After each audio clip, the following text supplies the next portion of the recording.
Hello, welcome everybody. We're having a great time hanging out with Corina, and we're going to talk all about money and finances and what that has to do with astrology and how personal development has plays a factor in all of this. So, welcome, Corina. Thank you so much for being here. Yeah, hi. I'm glad to be here. Good. Uh, Yeah, thank you. So, what are some things about you that we need to know? my name is Corina, and um, occupation wise, I'm a storyteller. And historically, that looked like I spent quite a few years doing like in the documentary film world. And currently, it's not income making, but I've been writing novels and in the theater and dancing. Um, I also have historically been a teacher, and right now I'm a homeschool mom, so I'm teaching my children. And and then the other aspect is we have an old house, and I am working on renovations in the house, with hopes to eventually maybe Airbnb or rent it out, so we can travel. And Okay. Where does your money come from? yes, my husband is a therapist, and he makes around, I don't know, between 6,000 and 6,500 a month. And I tend to bring in 3 to 500 a month. I have my children enrolled in a homeschool program, and so I that also gives us money for their schooling and other things. Um, that's part of it. Yeah. Good. Okay, so the second question we always ask is what was your experience growing up and what were some stories around money? What were some things that you observed around money that have and how have they impacted you today? So my parents, well, I think early years, my mom was a single mom, and I don't remember these experiences, but we lived with her parents in the house that she grew up in. And there was a lot of poverty there. She grew up family of 8 kids, and she'd talk about how they would like put bread bags on their feet inside of their snow boots because that's the only way they could keep their feet dry because their boots would have holes. And anyway, we lived in that home. It burnt down when I was like a year and a half old because my uncle thought he could get they would get insurance money. They didn't. Um, and anyway, so when we moved, and when I was about 5, my mom met, I guess would be considered my stepdad, but I don't consider him that. So met my dad, and and then we moved around for a couple of years, and ended up around when I was around 7 in a small town in Arizona, in a fabulous little old house. And there was always um, and there was an awareness, I feel like pretty early, that my parents were in debt a lot, lots of like refinancing the house and never seeming to pay it off. And I think the blame was mostly on my mom, that she would spend money that they didn't have. There was credit card debt. Um, and we weren't uncomfortable. Like we didn't ever need, at least as far as I know, we didn't ever like need or use assistance from any government assistance or anything like that. Um, but I remember growing up, and there were the right backpacks, and I was never going to get that backpack, or um and I don't know that I wanted those things so much, but I was aware that we did not have the resources to keep up with the Joneses. But I did always feel like that was something that my mom wanted to do on some level. Like she Mhm. wanted to have things because her sister had them or because someone else had them. Um, I always had a slightly different sense of style, so I didn't really want those things anyway, but I was aware that my mom did, and then she would buy things that we didn't have money for. Um, yeah. So the house you lived in, what was that like? Um, it was a cute little old house, and um, I don't remember this until like my teen years, but like things would start to fall apart. Like we always used the wood burning stove and then it just got clogged or something. And so instead of getting people to unclog it and like clean it out, we just stopped using it. Mm, Or, um, it's in the desert, but because we were near these hills, during monsoon season, the rain would come down the hills and we were on a dirt road and it would wash down the road and right into our house. And that happened a couple of times. And and it wasn't considered a floodplain, so there was so insurance didn't cover it, but like our wooden floors were buckled. mhm, And it's like, and then that's just the way it was. Or like yeah. we'd they'd clean all the dirt out of the home, but the garage would just have this perpetual layer where the mud had been, and like it just didn't get cleaned out. So just it felt like there was this expectation that the home was, I don't know, like that there was like this resentment that things would go wrong and then it would never get taken care of. Or they would paint the outside of the house, but not all the way. Yeah. They wouldn't like do all the things like all the like, so like paint it blue, but then they wouldn't paint, like all the trim and everything. So it never looked done. And then it gets to a point where it's like peeling and doesn't look nice. So Hmm. things just never, they just never, yeah. Or the yard when I grew up, when I was little, was really nice and green, and but then after it got flooded, there was like lots of weeds, and then the sprinkler system had problems, and then instead of fixing it, they just stopped using it. So just, yeah, just like this weird expectation, um that things are just supposed to work forever, and then when they don't, let's use that as something to be resentful about instead of Yeah. or plan for it. Because fixing those things or planning for those things requires some sort of money. Is that kind of the connection that you I came to? probably, I'm not sure. I know that like, I know that for me, I never, I was pretty, it was important to me not to have debt. Yeah. I didn't have, although like as soon as I as soon as I became an adult, I rushed away to travel the world, ended up in Romania, had all my stuff stolen, and like had to borrow money from my parents to get back. But what I did is I took 6 months off of school to just like work and pay them back right away. And when I went to school, um I found all the ways to not have debt. I got scholarships and grants, and I lived on hardly anything. I went dumpster diving at the grocery stores. Like, I mean, Mm, I just didn't, and I had a great time. I was happier to do that. Um, when I was 29, I felt drawn to doing a master's program in the UK.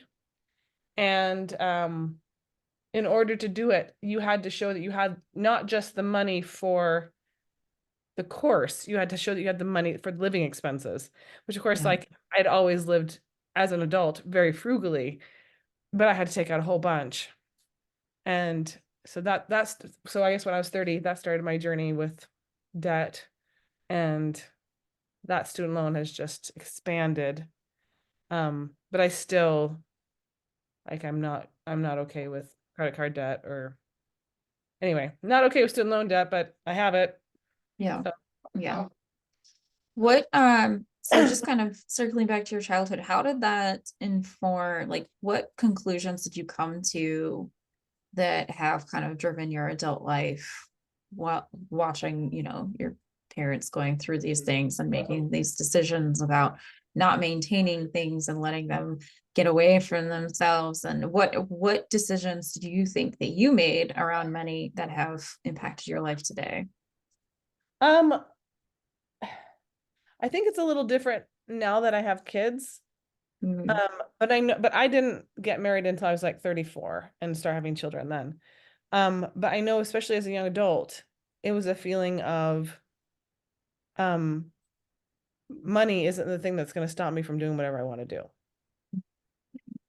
And so, like, I had been obsessed with Russia as a kid. So when I was 17, I graduated early and I went to Russia. And like, I didn't have a lot of money. I worked at a big box store for like a year and saved up, and then I went. Um, and then I would just like attract all sorts of experiences like that. Like I when I finished doing the Russia thing, the program I went with paid me to go to Taiwan, and like I just um so I so I decided that money was never going to stop me from doing things. But also like I didn't think that I valued money as a like as a showcase of value. Like I didn't does that make sense? Like um as far as I understood my inner workings, Hmm. I wasn't interested in money being something that showed my value. Yeah. So a lot of Yeah. things that would have been maybe more traditionally that people like wanted or were interested in, I wasn't that interested in. That said, I was very interested in experiences. Yeah. And so, I mean, I lived in some of the most expensive cities in the world. I lived in London, I lived in Geneva, I lived in New York City, and I did it without very much money. And I prided myself on that. Mm, There was some pride around interesting. that. Like, I don't know what you people are all talking about. You can go anywhere, you can do anything, you know. Yeah. How did that change when you had kids? What is that? What has shifted for you in that realm? Um, well, I guess in some ways it hasn't changed that much. Like, we still have found ways to travel. And even like, I guess almost 5 years ago, when my husband started his master's online, we decided that was going to be a good time to just leave the country. And we have this perpetual idea that it's a good idea for us to just go somewhere else in the world where living expenses aren't so much. Um, Hmm. we like doing that, and it doesn't cost as much. And so we went to Vietnam and lived like rich people on not very much money. I mean, like rich people, I don't know, my version, eating out whenever we wanted to. Mm. Nice apartment. Um, um, yeah, but let's see how, I guess maybe it hasn't changed all that much because I still do Hasn't it. changed because you still do this. Yeah. I travel a few years ago. I was like, oh, I can't handle this winter. And I just talked to my friend who has buddy passes, and I went to the DR, and then I did the same thing last year. And then this year, um, I was at a friend's house when I was talking about my struggles with the winter, and they have a house in Hawaii, and they said, we're here for now. Why don't you just go use our house and our car? And so like I just yeah, I still kind of cobble together these experiences with whatever little that I have. Yeah. Yeah. Or that I think I have. Hmm. Yeah. So tell me about your house now and what is your experience between travel and now you own a house? Right. And what's that dichotomy feel like? It's interesting. The house was one of those experiences. We'd been looking for a house, not in this budget range at all, and had one of those, it was a couple of years ago when, well, at least in this area, I this was one of the like most booming markets in the country. Um, and houses were going for twice or more what they were going for a few years before. Yeah. And and they were going like before they got on the market, if you didn't know somebody or if you weren't in. Anyway, it was just this house was a miracle for us. It was one of those things where I was walking past and we had just barely decided not to get this other house that I'd had my eye on for months, and I went on an anger walk to the neighborhood I really liked the houses in but could never afford. And the owner was here, even though he didn't live here anymore. He was just coming to get his mail. Anyway, um, and like I loved the house, and we felt like some things happened to show us the possibilities of what this house could be for us. Because we wanted something that could turn in, like we could like rent out the basement or something. Um, anyway, we got the house, and they lowered the price for us and all sorts of good things. But then the money that we had set aside to work on it just was woefully inadequate. It got us like to the point where we've torn a bunch of things up, Mhm. and now you have to put those back together. Like you can't Yeah. not. Um, and so anyway, so it's like anchoring us here, even though we don't feel like this is our place. And like Yeah. it's like the house. Like I feel this deep connection with the house and I have lovely people around me, but neither of us feel like this is like the right area for us. Riley, my husband, his environment in HD is mountains and mine is Mhm. shores. And this is a like a city that's not super diverse in its sort of thinking, and mountains are too far away for us to get to easily. Um, anyway, it's just we never planned to stay here. We just came here for an internship and then we ended up staying for a while. Um, so anyway, we spend times where we just don't hardly work on it at all. We're in a period right now where we are working on it because we have some vision and sight. He's building a online therapy practice so that we could go anywhere we wanted, hopefully. Um, anyway, now we're kind of like, well, should we just sell it or do we want to rent it? We're not sure.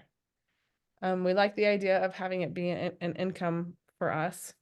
Um, but yeah, even for that, it's the same thing. Well, it's hard to think of like working on it if we're not even going to get to enjoy it.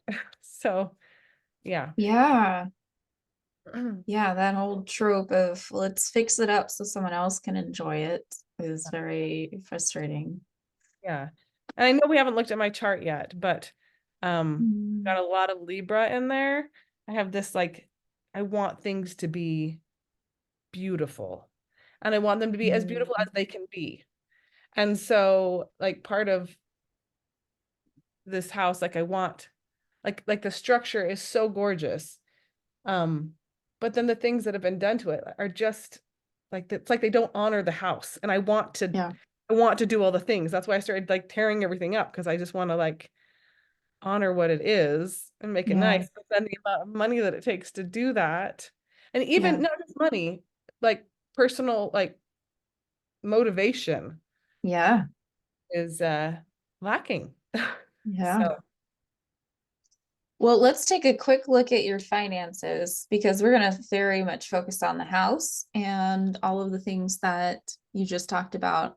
Oh, just so everybody knows, how old is your house? Because it's an older house, right? well, it's for this area. Yeah, this town has only been around since like 1880, I think is when it started, or 1875, and this house is 1902. Okay, so it's over 100 years old. And so it's a historic home. And so it's going to need Yeah, a little bit more. Queen Anne is what you said? and Victorian, yeah. Whoa, very fancy. Mm-hmm. Very good. So, let's look at your, I'm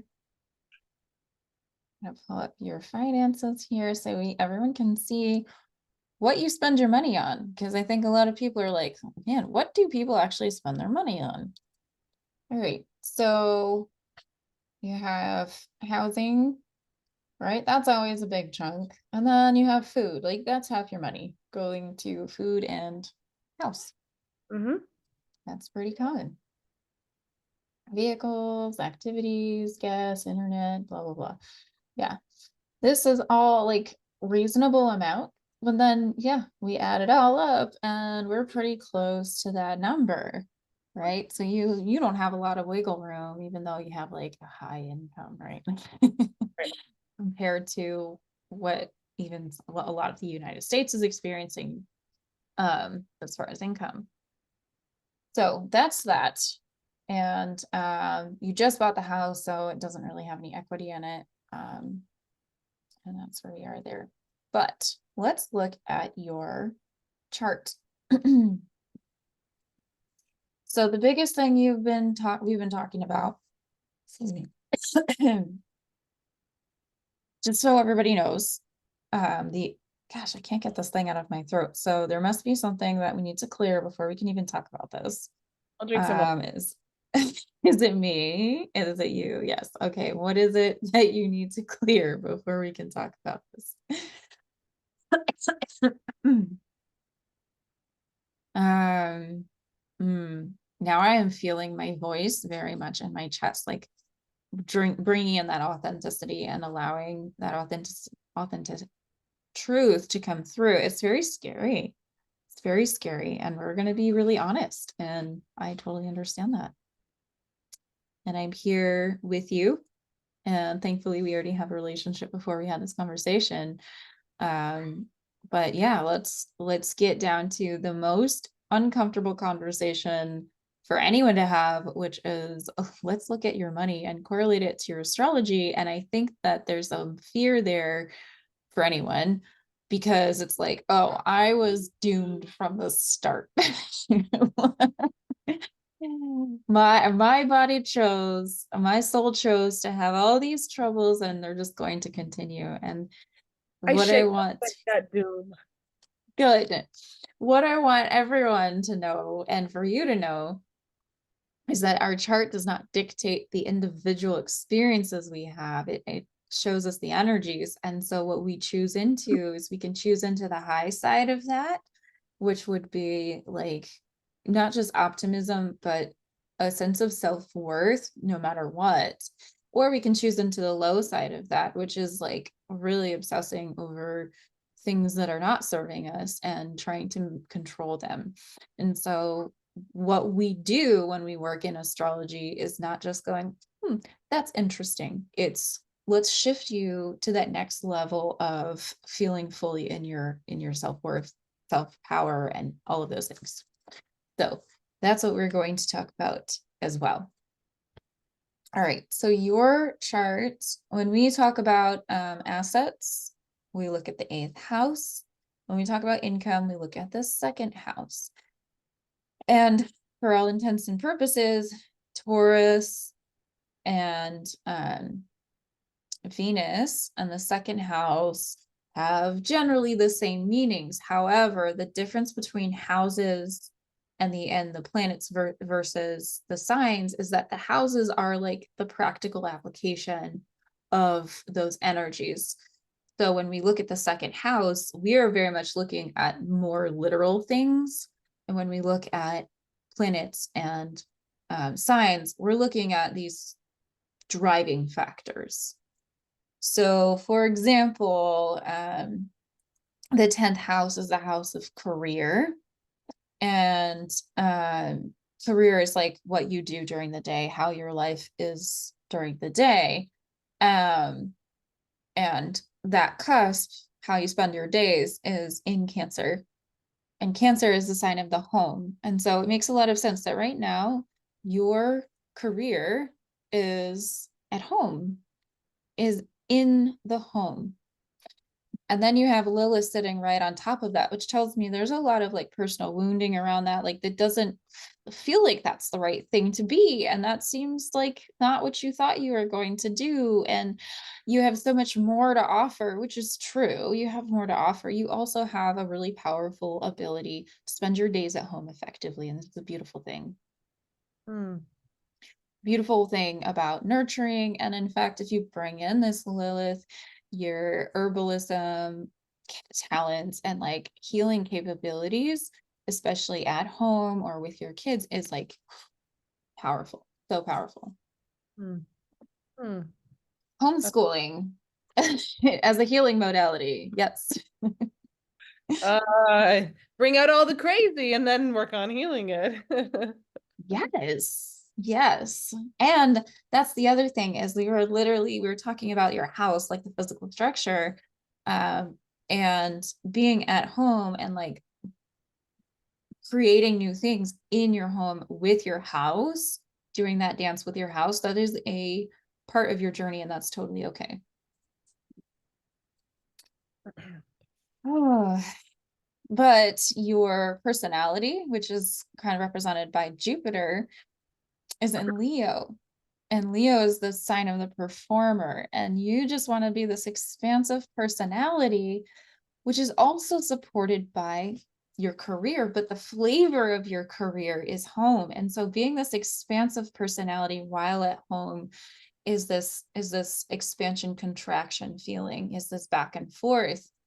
Um, and so this is a beautiful thing that you can do is being this performer in the spotlight. And I know we talked about you're a filmmaker and you also have done some modeling work, I think. And so this performer in the spotlight as a career is beautifully supported.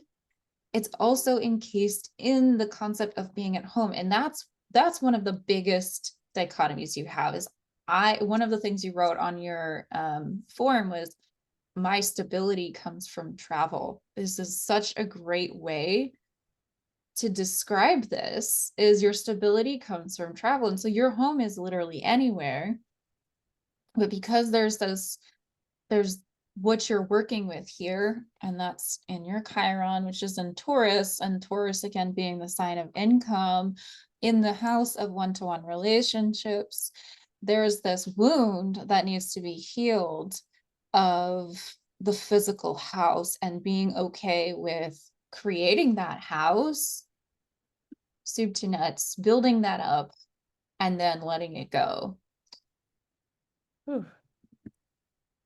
And it's squaring this Jupiter. And you actually have a T square over here, which we can talk about soon, but it's squaring your Jupiter, which is what's driving that desire to travel and be a performer in the spotlight as a career. So you have got to resolve that wound around your home, the physical building, because one of the other things you mentioned was that physical building reminds you of the way that you grew up, where it is some version of disarray, like unfinished, done some of the work, but not all of the work. And there's this turmoil, and that's what you're working through right now. That is what you're healing through is I am going to take my power back from the way my parents lived, and I am going to finish something because I'm going to be better than them. Yeah. Because it is our drive as human beings to be better than the generation before us. No matter who we are, we're going to be better than our parents. End of story. I'm going to be better parents. I'm going to be better homemakers, housekeepers, earners, creators. We're going to be better than our parents. And so completing that process will be very therapeutic for you. Quick, funny, immediate illustration of this. Um, Yes. that I wanted to wake up really early this morning and clean my house because I have a judgmental 6-year-old coming over to play with my daughter. The last time this little girl was here a year and a half ago, we had just started tearing everything apart, and she came in and said, "Why is your house so dirty?" Mm, Like, that's my motivating factor to go clean my house. It's still gonna look dirty because it's like torn apart. But you were talking about this. I'm like, oh yeah, I remember. Like, I didn't remember, but I'm remembering that that comes from feeling embarrassed when I was younger. yes. And I don't Yes. want my children to feel that way. They don't. Not that I can tell. They're still pretty little. But like, Yeah. I don't want them to be embarrassed to have friends over because their house isn't nice. Mm, Yeah. interesting. This is cool stuff. This is so cool. And even just that fact that you just said brings in this T square that I was just gonna talk about anyways. Uh, it slipped my mind. Motivation.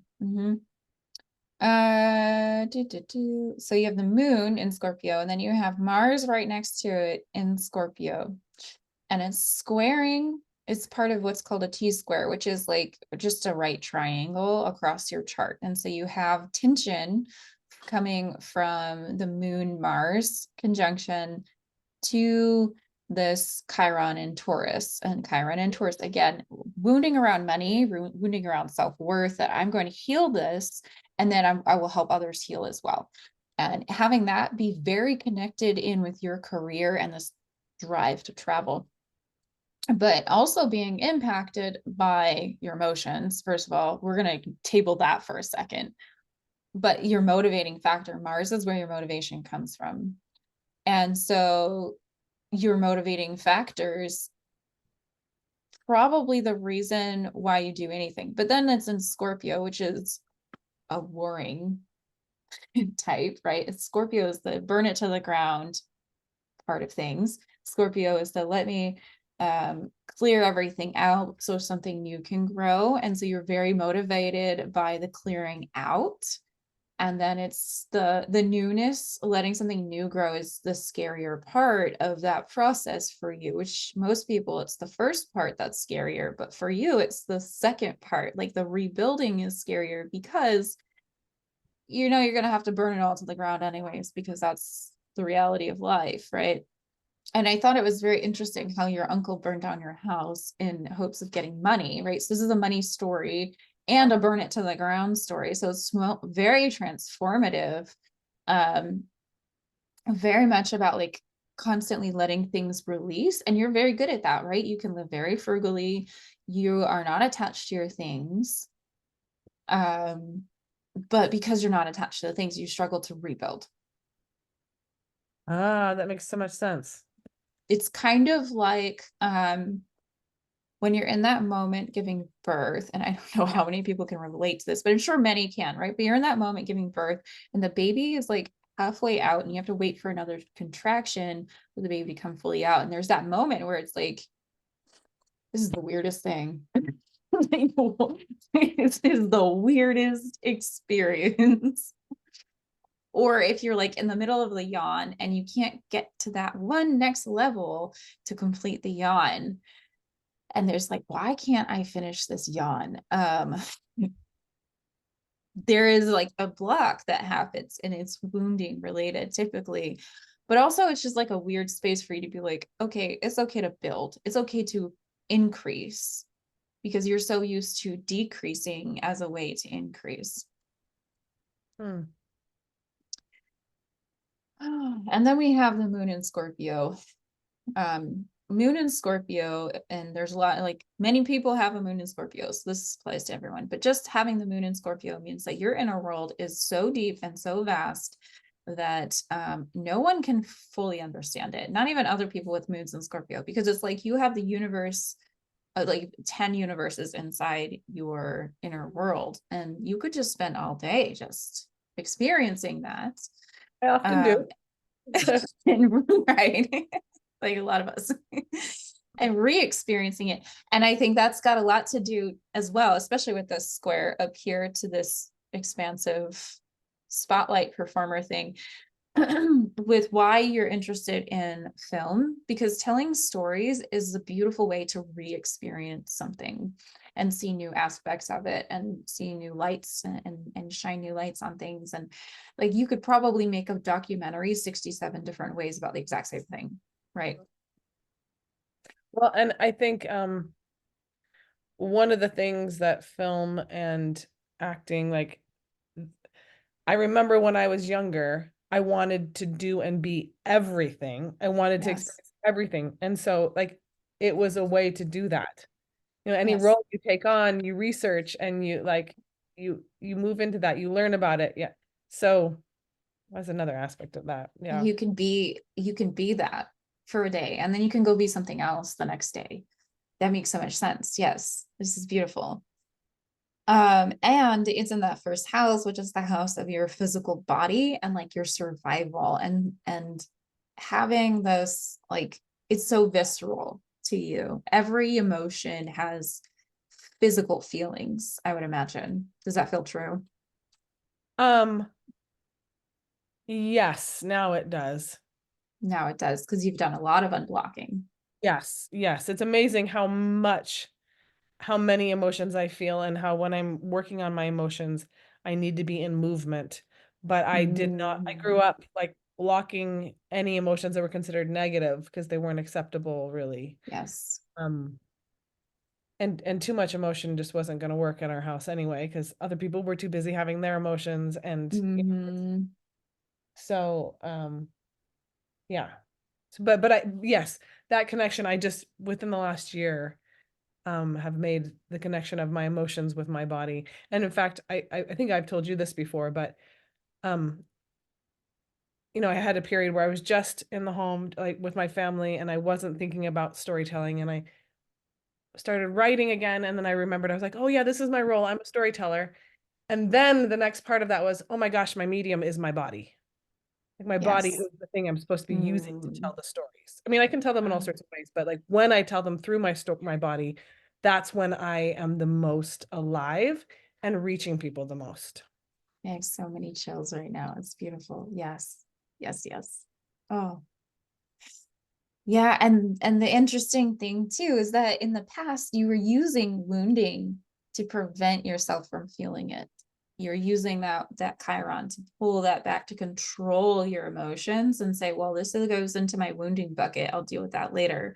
And then later came and you dealt with it. And now you can feel your emotions even more, which is so wonderful how you did that. Hmm. So getting back to the concept of assets though, and the house, yes, your career is in the home nurturing type of energy, and that can be explained in any way you want, right? Like home can be anywhere.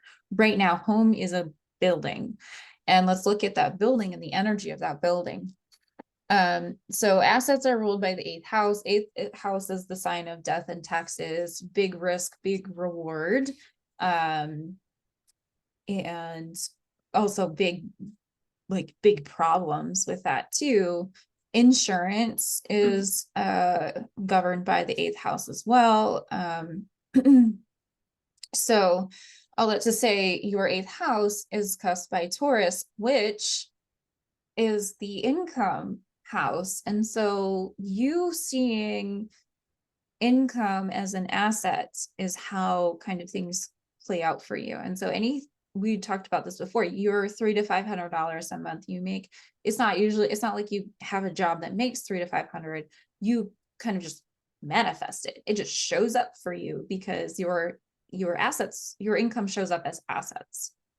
Um, so as from a practical standpoint, all you want to do is expand your idea of how much money you want to manifest every month. And this sounds very woo woo, and not many people can do it this way, but you can. I totally You can. totally can.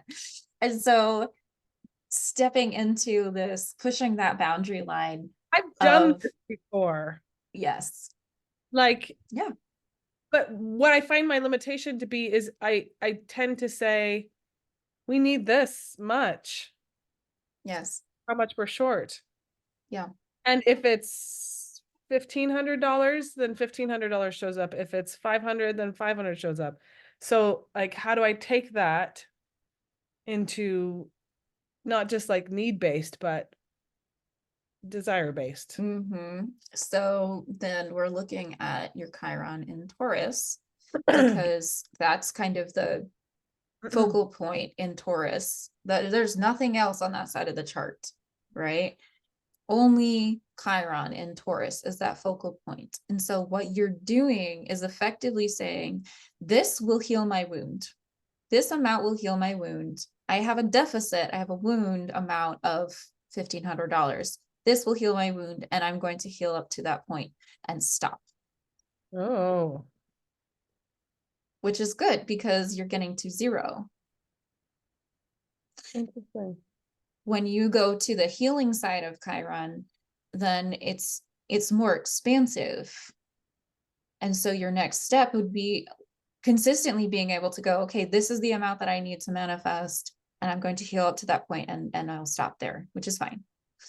Once you feel like that's gotten boring, then you can go into, I'm going to expand, I'm going to heal into, I'm going to help others heal into. And then that's the scarier part, because now you're responsible for other people and their emotional healing or whatever type of healing you're doing, right? And with that square to your Jupiter, 100% could be, I'm going to make a film and it'll make a bunch of money and it'll help heal people, right?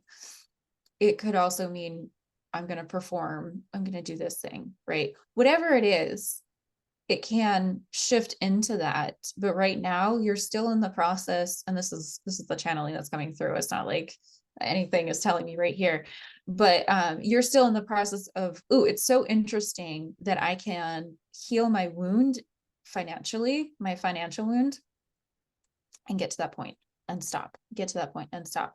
And I can make it every month, right? And now the expansion here can even come into as making it can expand. So that deficit can go a little bit wider and say, okay, well, the deficit now includes however much I need to pay off my debt. The deficit now includes however much I want to put towards fixing my house. And so right now, those deficits, it sounds like, are just like the basic expenses that we showed earlier. And sometimes, because of things that are variable, that money just isn't there. And you go, okay, this is my deficit. I'm going to get there. Yeah. So keep doing that until it gets boring. Try with the little expanders. Like, don't do anything crazy because you'll blow your circuits, and that will then you'll kind of mess with your ability to make it to that manifestation. But yeah, keep healing up to that point of making it, and then once that feels boring and you're just like, this is like, yes, I know I can do this. I'm going to go one little step further. Then you're going to start to see more and more expansion, and it'll snowball. And so what you want to prevent in this process is letting fear take over as things snowball, because there's this other thing that people fear is the slippery slope. Mm. And you don't want to fear that. Don't fear the slippery slope. But the first things first, get into the point where this manifestation becomes boring, Okay. and then start healing into the next thing. And you're going to know what that feels like by the feelings you have in your body. You're going to know your motivation from your body. Your motivation is going to come from your body. You're going to just do stuff and not know why you're doing them. Run with that. Your moon and Mars conjunct together in the first house, like there is no mental involved in any of this. If you think about it, you're doing it wrong. You are not the first person to have said that to me in the last little while. And oh boy, my brain sure loves to take over. Well, it's all that Libra in there, the Libra loves to think about things and make sure that they're just perfect and just right. Well, once you've started doing that, you're not going to do anything at all. Get your head out of that process as much as it wants to go in. It wants to overthink stuff, because overthinking feels safe. Because growing up, you had underthinking. You had people just doing dumb stuff all the time and then not doing stuff and then wondering why it was crazy. And in your case, you're meant to actually do the things without thinking about them and then look back and go, that was a really smart decision I made.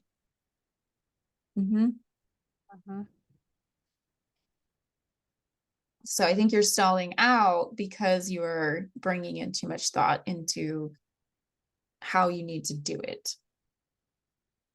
And whatever the next right thing needs to happen is going to be the next right thing. If you feel like, okay, I have this drive with every fiber of my being to refinish these floors, do that. Even though, like, the book says you're supposed to do walls before you do floors.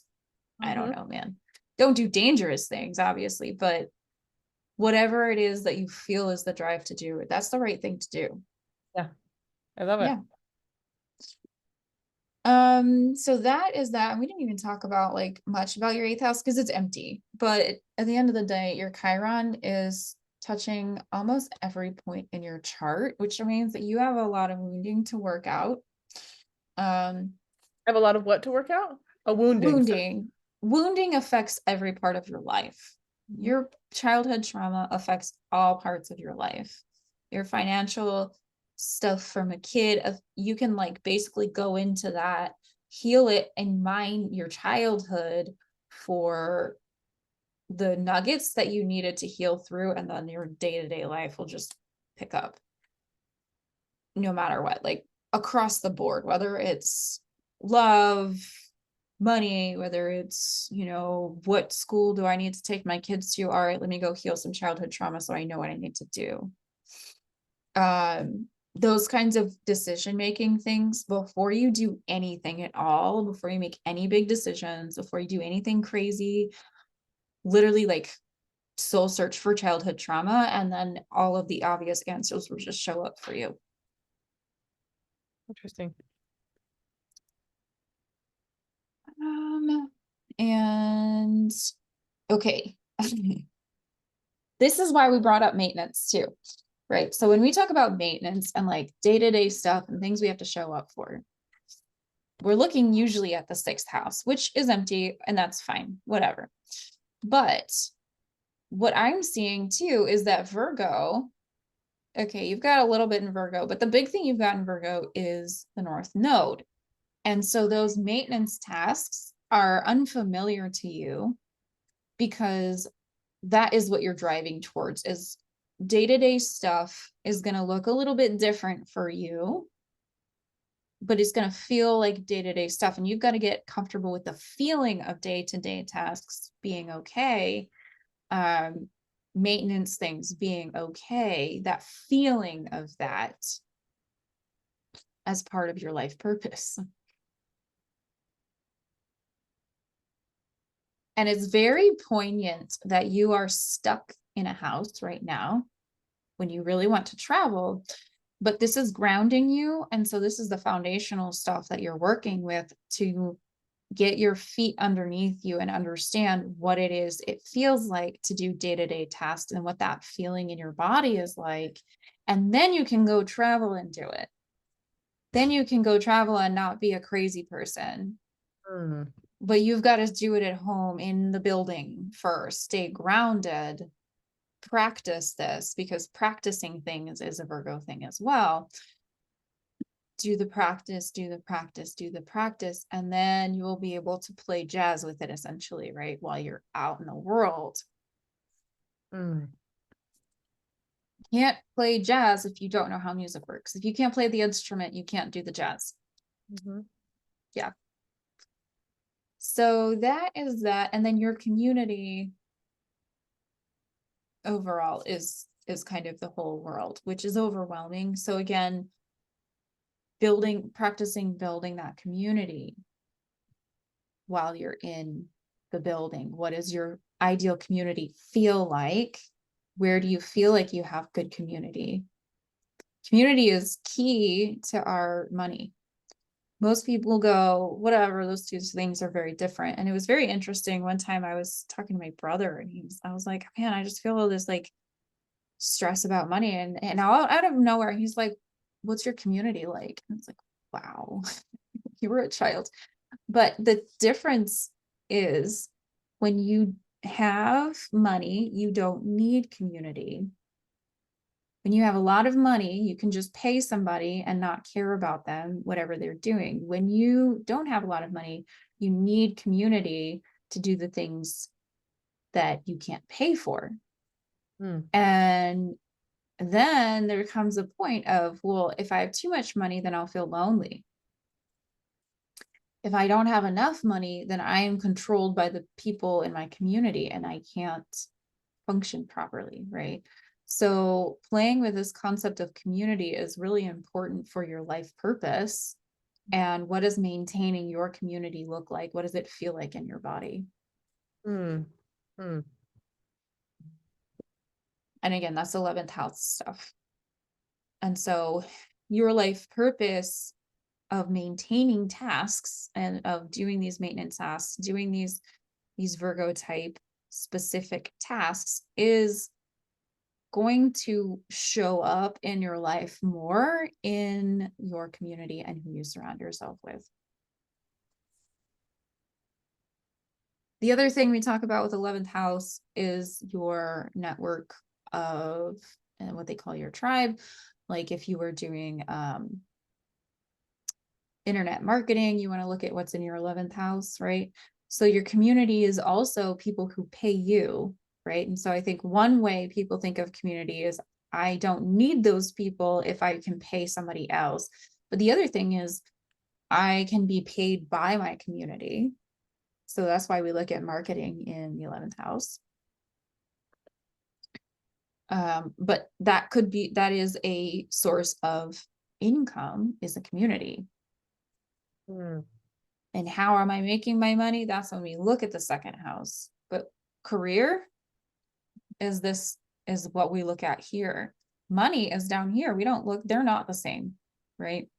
Mm-hmm. And the only thing you have in that second house, aside from it being cusped by Scorpio, again, you have the opposite stuff going on, right? So your assets feel like income, and your income feels like work and burning it to the ground, and a lot of drastic transformation and death and taxes. And so you have sort of this concept flip-flopped.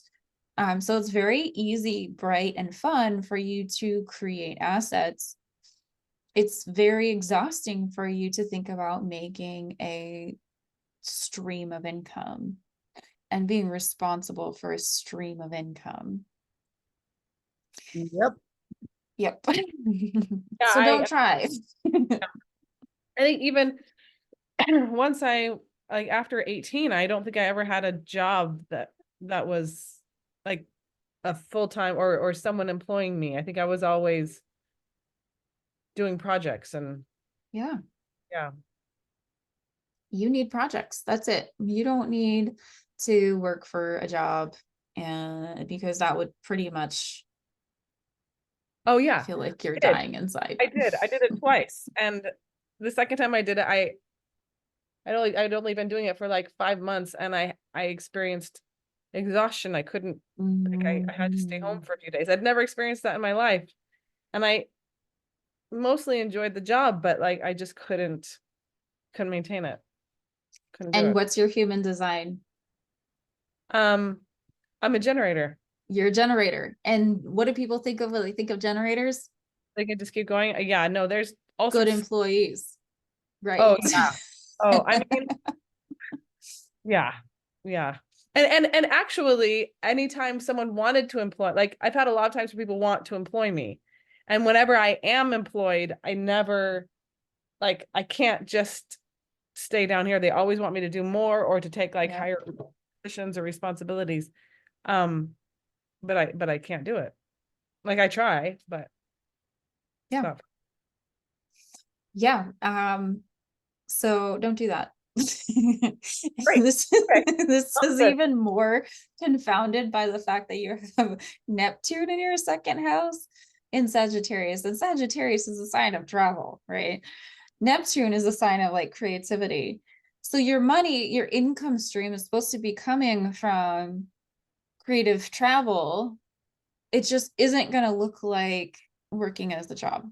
It just isn't going to look like that. And you sounds like you've come to terms with that and you're comfortable with that concept, but let's just reiterate that at this point is your money is going to look like large sums of money for a project, and you might have new projects every time, but it's not going to be the same work day in and day out. Like that, it is not going to light up your soul, which is really funny because having Virgo as your north node, it's like, no, your soul wants you to do day in, day out activities, but it's the feeling that you're looking for. It is not the external viewpoint. It's the feeling you're looking for in your soul. Like your soul purpose is to feel like you're doing day in and day out activities while actually doing crazy things. Ah. So that Mhm. stability coming from creative projects, that stability coming from travel is an integral part of what you came here to do. And doesn't that just sound like opposite of what we're told to expect in the world? Correct. Mm. Because we're told to expect something that is entirely earth, right? The world out there delights in people who are respectful, responsible, do what they say they're going to do, show up on time, like obedience. Those are all earth qualities. Those are, if you have entirely earth qualities, you're a robot. So we're incentivizing for robotism. We're not incentivizing for the things that actually we value, because that's scary. It's much safer to incentivize on these earth qualities than it is on the water qualities, because those are emotional, or even the air qualities, because we like to think that we're being logical. Earth is not a logical thing, it just exists. It's the air that's illogical, that has all the thinking involved. We don't incentivize for free thinking, do we? No. Mm. And no one wants to incentivize fire. Like, they think that they want to incentivize fire. I want to see that entrepreneurial spirit. No, you want somebody to keep doing the earth activities and Mhm. go more than expected, right? So all of those things that the world thinks that we are supposed to be and do is only part of the story. And no one can be that, because there are very few people who have 100% in earth, and a lot of those people are just very successful because they can play the game, Mhm. and some of us just can't play the game. Some of us want to burn it to the ground. For some of Yes. us, our favorite professor, when we were doing our master's in anthropology, is a renowned anarchist. For some of us, just saying. Right, just saying. That's why we need all of the things. We need all of the things. We need everyone. Abundance is about lots of people having lots of different passions and desires. Because if everybody was an earth person, we run out of earth. We would. There's just not enough earth to go around like that. Just doesn't work. All right. So one of the things that you wanted to touch on was, what does making money look like for me as a homeschooling mom? I think we did talk about that.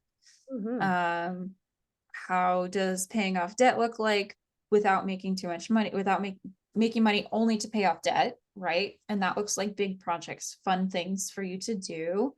And okay, here's the question that I have for you. How much money would you want to come in every month in order for you to feel comfortable?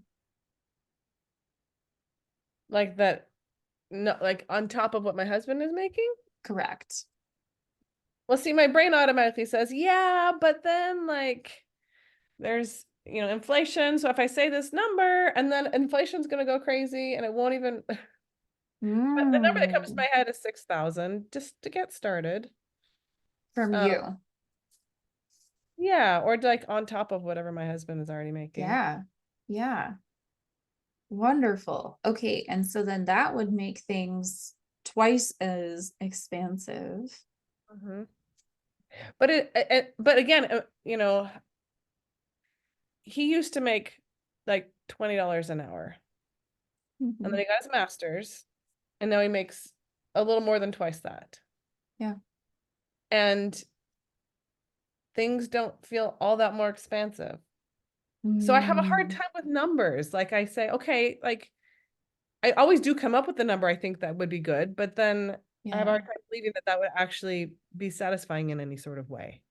Right. Because it happened once and you feel like you're in the same place as when he was making $20 an hour.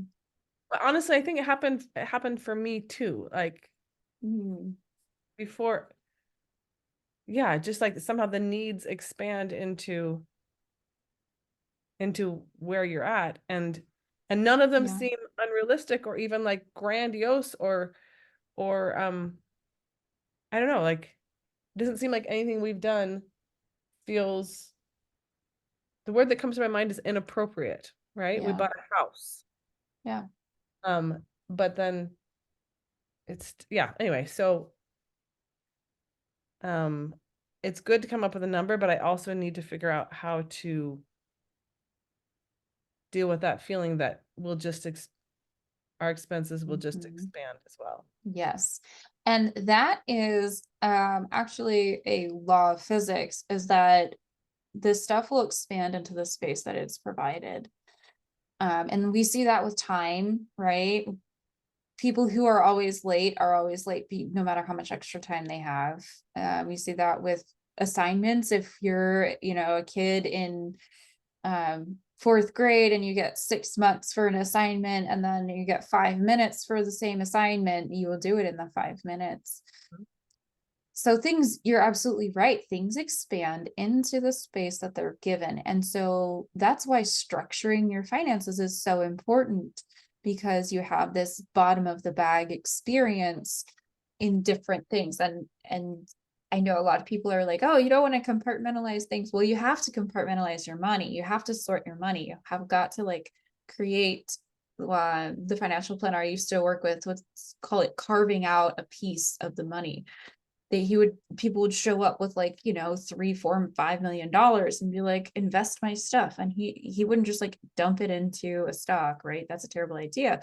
You would go, let's carve out a portion for this and have it be meaningful, right? Having this be this portion is going into this type of investment because it's meant for this person and they like this kind of thing, and having that energetics flow all the way through.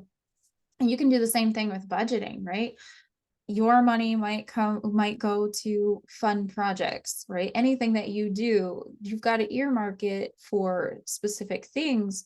Otherwise, those other expenses are just going to expand themselves by no fault of your own. That the idea that like, oh, why did my mortgage go up by X amount? Oh, my insurance increased randomly. Like, this doesn't make sense. It's because you gave it the space to do such a thing. And so if you shift things, and yeah, it'll go up anyways, right? Like, that's just the nature of inflation and taxes and insurance. But if you carve it out and say, this is, and not make a shrine to it, right? But like, you do have to say, like, this is the income that I'm planning for travel. This is the income I'm planning for paying off this debt. And what does it mean to me to pay off this student loan? What feelings did I get out of the money that I used when I incurred this debt, right? Like, let me not think of it like I have to pay the government a bunch of money. Let me think of it like I'm I'm supporting past me, right? I'm supporting previous me. And let me carve this out. Let me carve this out. And then going from there to say, I want this specific amount to go to this specific thing for this specific reason. I'm investing, right? I'm paying for future me's experiences. I'm looking forward to those experiences when it's time for those experiences to happen. That's why people talk about retirement, right? I'm looking forward to relaxing finally, right? That's usually the driving impetus for retirement. I'm looking forward to not having to like work. I think that right now, for many of us, I would like to enjoy my life now, right? And so that sounds like something you want to do, but I'm looking forward to even like next week me being happy. I'm looking forward to 1 year from now going on a trip. Does that any of that make sense? Yeah, I just like feel like I ranted. Um, what does it look like energetically if you have time? Because we Yeah. actually we do something like that. Like Okay. we have a million sub accounts in our checking account. Yes.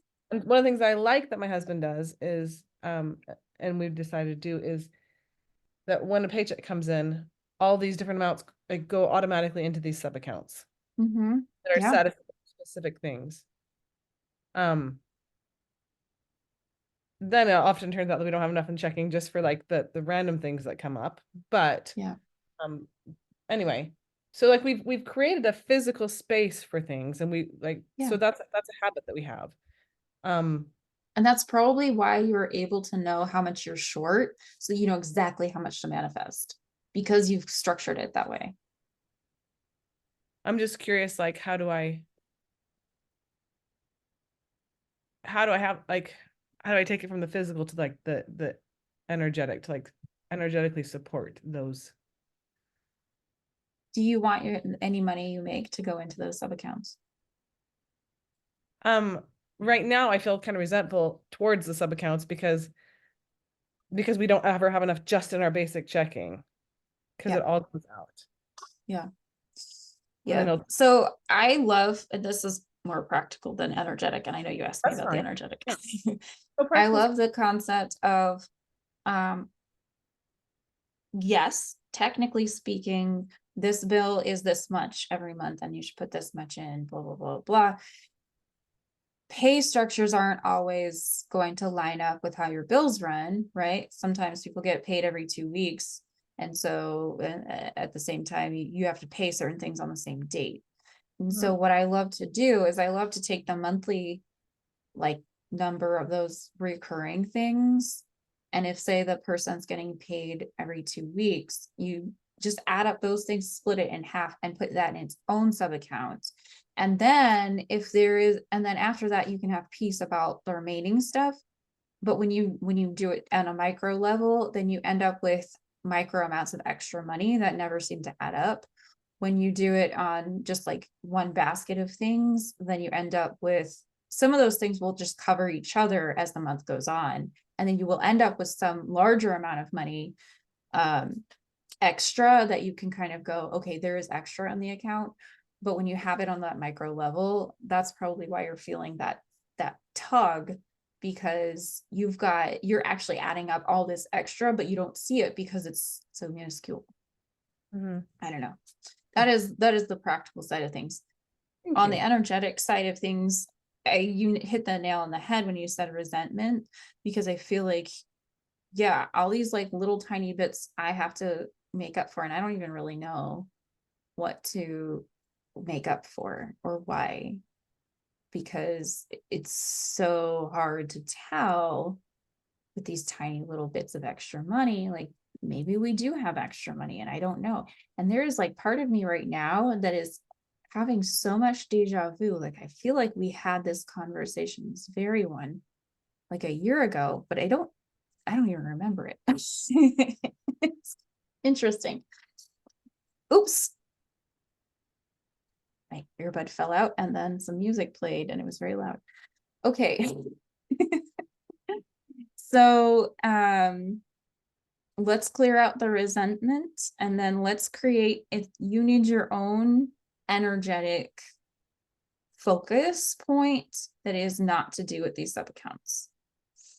And then you can choose from your own energetic financial focus point to go, okay, this is where I need to go here and here and here. So we'll just do those two little things and we'll see if that makes a little bit of a difference for you moving forward. Mm. Okay, and so get into a comfortable position. And we're just, first of all, we're going to create what's kind of like a vessel for the money that you bring in. So it doesn't feel like it's being fully sucked into whatever's going on, but an emotional vessel of kind of a peace of mind and an awareness, kind of like a lake. And so when lakes don't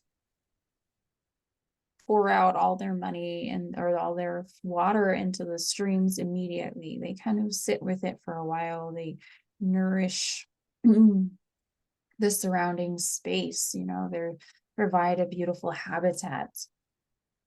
And then they flow their water towards the rivers and towards the ocean ultimately. But we're going to look at this vessel like a lake.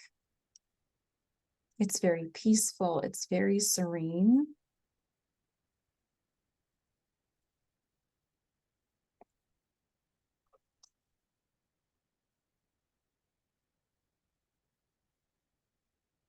And then there's this tension between the lake and then the river that's happening. And so we're just going to stretch out that space between the two. And we're going to allow those two things to come to a comfortable equilibrium with each other. And the way those two things might come into play verbally would be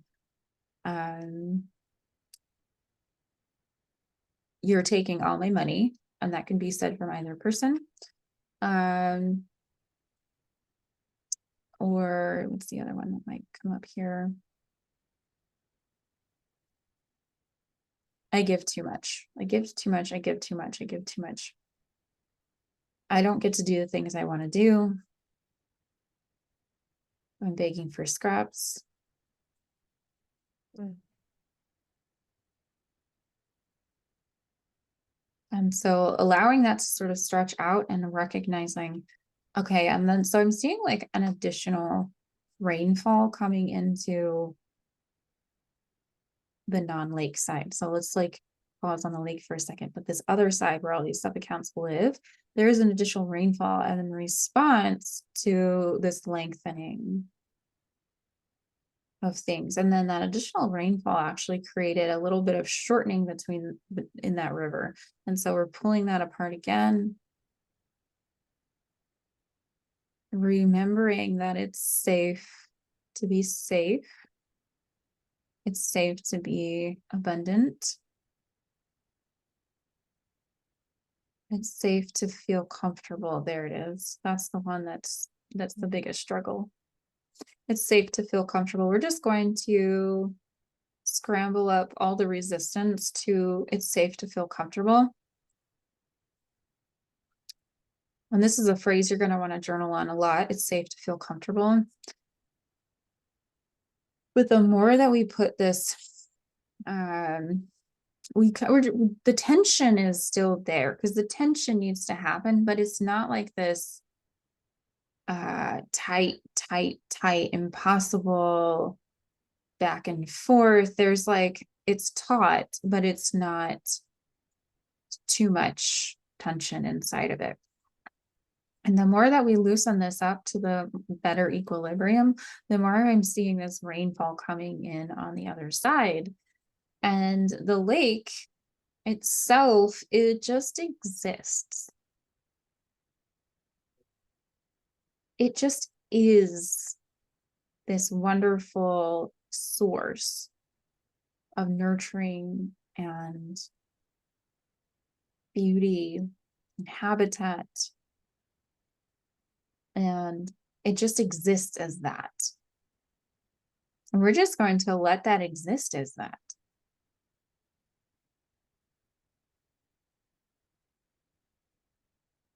Yeah, there's a lot of activity happening within these sub accounts. There's a lot of rainfall coming in. But then it's directly in response to releasing the resentment. It's directly in response to releasing the fears. It's directly in response to creating more space and comfort within the dynamic. It's directly in response to releasing control, especially, particularly from your side. Mm-hmm. Mm-hmm.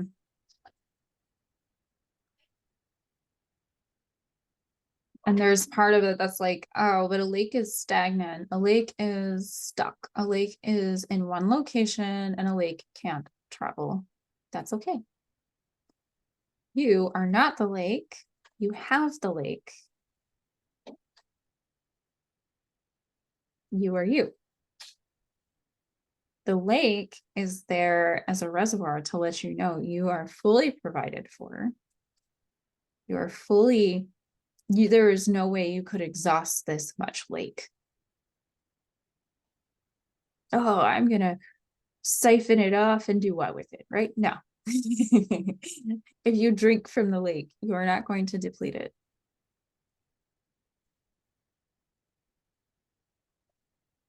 Even if you build a farm and water your crops from the lake, you're not going to deplete it. It is the runoff is going right back into the lake.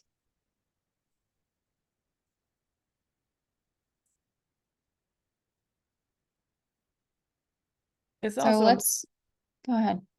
a mountain lake. So Mm, there's streams coming down into it all the time. exactly. Exactly. Oh, all right. So it's safe to be comfortable.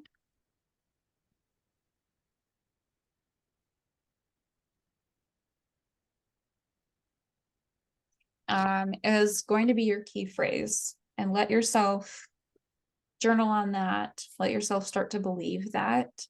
see places when you're not comfortable and recognize that you might not feel safe. Mm. This correlates directly to your Moon, Aries, conjunction in Scorpio in the first house, because feelings of safety always come from the first house. But emotional safety and physical safety are hard for you to terse out. So your initiative will grow as you feel safe, as you feel more comfortable. It's safe to feel comfortable.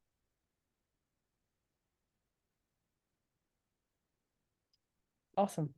Awesome. All right. Karina, thank you so much for being so open about your feelings and your finances with us. What is one thing that you would love to impart on other people before we sign off? I you often post things that you're asking like for volunteers, and I never want to do it because I've paid you before Yeah. and I know how much value your work gives me. So I never want to accept a Mm. freebie, but I felt like I should sign up for this one. So I just want to impart to everyone that if they are struggling with something, they need to reach out to you and they need to work with you because you are so gifted and Thank you. so open and so fabulous. That's what I would like to share. Thank you so much, Karina. That means so much to me. Oh, so wonderful. It's so wonderful. Thank you. Thank you. Thank you. Well, that was not what I was expecting. So I you know. caught me off There's a list guard. right here. So that's what I had to share. Well, and thank you, Karina, for being here. And I'm sure everybody would love to know some updates as time goes on and where things landed. So thank you Okay. for being here. All right, everyone, have a wonderful day, and I will see you next time.